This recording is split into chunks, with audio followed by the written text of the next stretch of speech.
Good afternoon, everybody, and welcome back to RobMotive. Today we're going to play a little game of what's that Toyota Tacoma button for?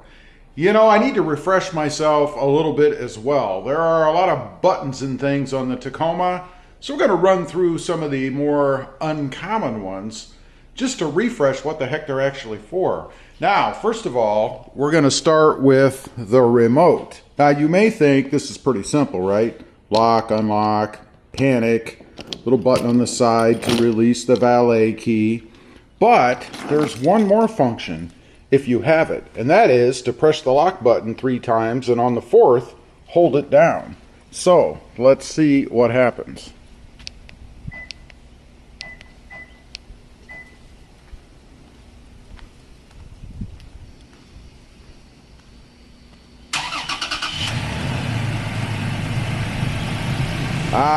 Now you may have known, you may not have known if you're new to the Tacoma, if you have this feature, there's nothing on the key fob that tells you you have it.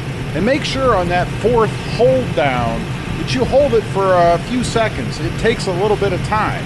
Now, of course, when you go to get in your Tacoma, you know, while you're standing out here freezing, if it's winter, and you open the door, it shuts off. What a bummer.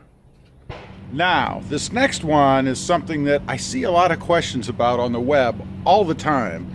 It is this little button right down here. It says set on it. Now, I'm going to refer to the manual just so I get it right for you.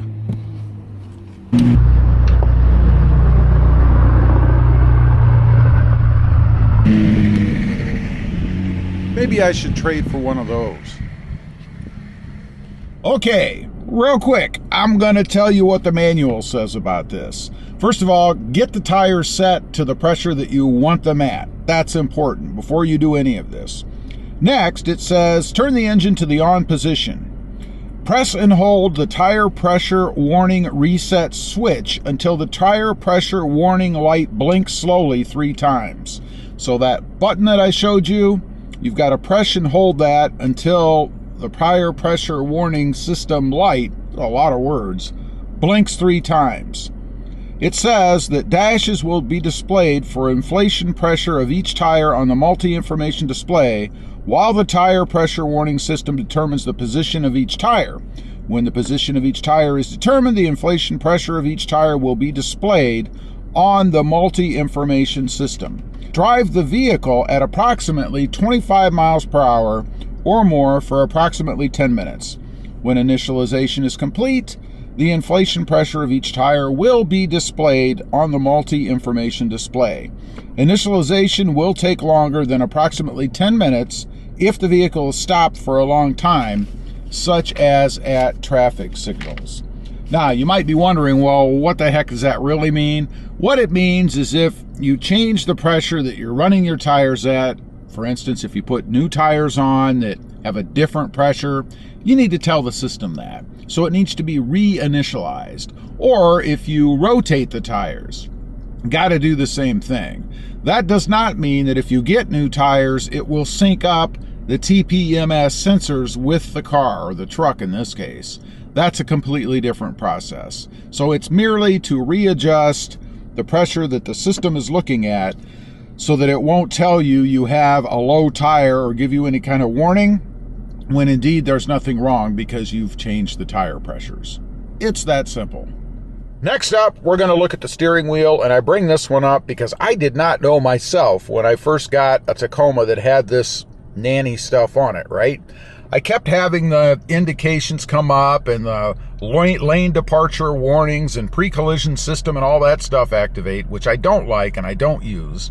If you want to turn it off, or maybe it's already off and you want to turn it on, you've got these 2 buttons right here. You just push the button, and I don't know if you'll be able to see it, but you can see in the system there's a little green light up there, and it tells me it's unavailable below 32 mile an hour, whatever it said. I'm going to go ahead and turn it back off because I don't want it on. And then we have the other, which is the pre-collision. You don't get any indication on the gauge cluster that it's on, but you want to push the button to make sure that you have it on if indeed that's what you want. Me, I prefer to leave these off, so no issue for me just doing nothing with them. the ECT power button. Push that button if you want to change the way the truck shifts. It stands for electronically controlled transmission. Now, in the Tundra, at least the previous generation, this button made a heck of a difference. It was like you were almost supercharging the truck. In the Toyota Tacoma, I haven't noticed anything. Now, that's probably because I drive most of the time on flat roads, no hills, anything like that. I have heard that it makes a pretty profound difference if you're driving in the hills or mountains because it changes the way the transmission shifts. Ideally, I think you would use it more for towing and things like that. But nonetheless, that's the purpose of it. That's what it's for. Does very little for me here in the valley in South Texas. Next up is this little nub right here in your gauge cluster. Now, it has a couple of functions. You can scroll through the trip meter. You can probably see that down there. Hopefully you can see it move. Trip A, trip B, no trip at all. There it is again, back to odometer. But it has another little hidden feature. Ever wonder how to adjust the brightness of your gauge cluster? Take that little switch and turn it, rotate it. If you keep going to the right, it increases the brightness. If you keep going to the left, it decreases the brightness. Took me a long time to figure out how to do that. Now you know. You can change the brightness of your gauge cluster with that little nub. All right, I've got one more for you back here on the back door of the Tacoma. Ever notice this little switch back here? This is a wife bothering button. How to make your wife not happy if she ever rides in the back of your truck. Flip this thing down and she can't open the door from the inside. You actually have to go around and open it for her. Now, really, it is a child safety feature.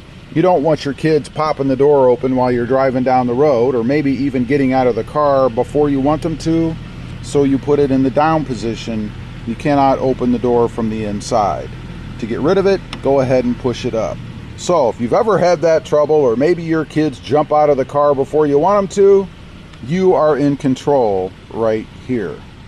Anyway, those are just a few of the more obscure or hidden buttons and things, switches, inside the Toyota Tacoma. Leave a comment down below. Let me know if you knew what all these are for, or if you even knew that they existed. I'd just be curious to know. Thanks for watching. Stay safe out there. Bye.